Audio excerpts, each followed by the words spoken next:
Every miserable fool who has nothing at all of which he can be proud adopts as a last resource pride in the nation to which he belongs. He is ready and happy to defend all its faults and follies tooth and nail, thus reimbursing himself for his own inferiority.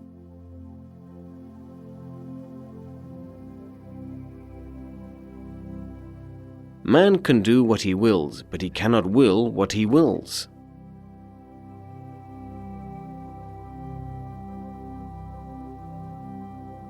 It is a wise thing to be polite. Consequently, it is a stupid thing to be rude.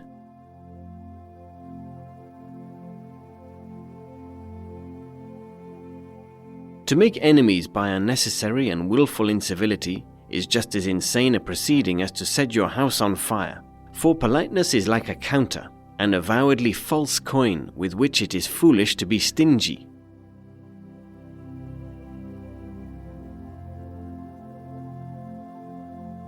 We forfeit 3/4 of ourselves in order to be like other people.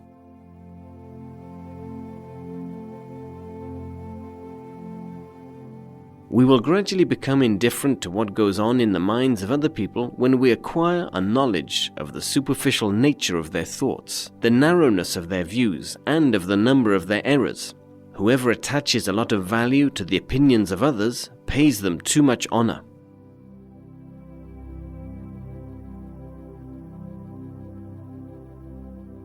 The art of not reading is a very important one. It consists in not taking an interest in whatever may be engaging the attention of the general public at any particular time. When some political or ecclesiastical pamphlet or novel or poem is making a great commotion, you should remember that he who writes for fools always finds a large public.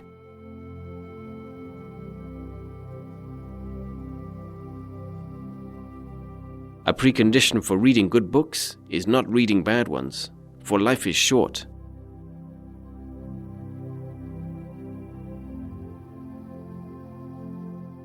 A sense of humor is the only divine quality of man.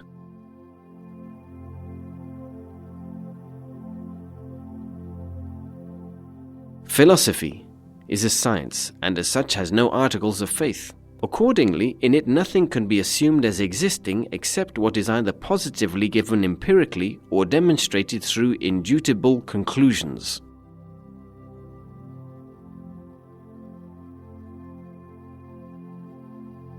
Treat a work of art like a prince. Let it speak to you first.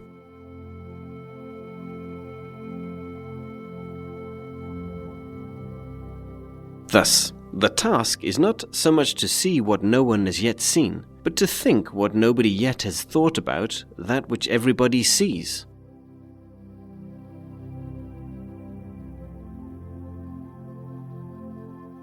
It would be better if there were nothing.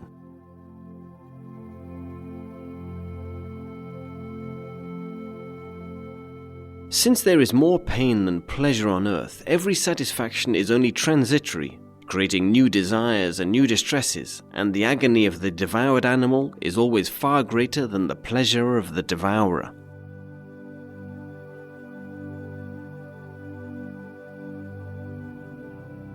What disturbs and depresses young people is their hunt for happiness on the firm assumption that it must be met with in life. From this arises constantly deluded hope, and so also dissatisfaction. Deceptive images of a vague happiness hover before us in our dreams, and we search in vain for their original. Much would have been gained if, through timely advice and instruction, young people could have eradicated from their minds the erroneous notion that the world has a great deal to offer them.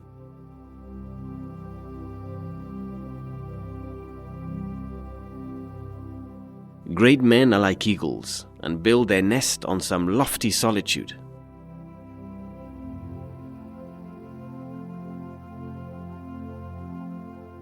Without books, the development of civilization would have been impossible.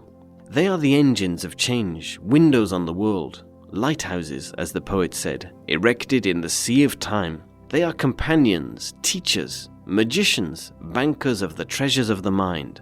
Books are humanity in print.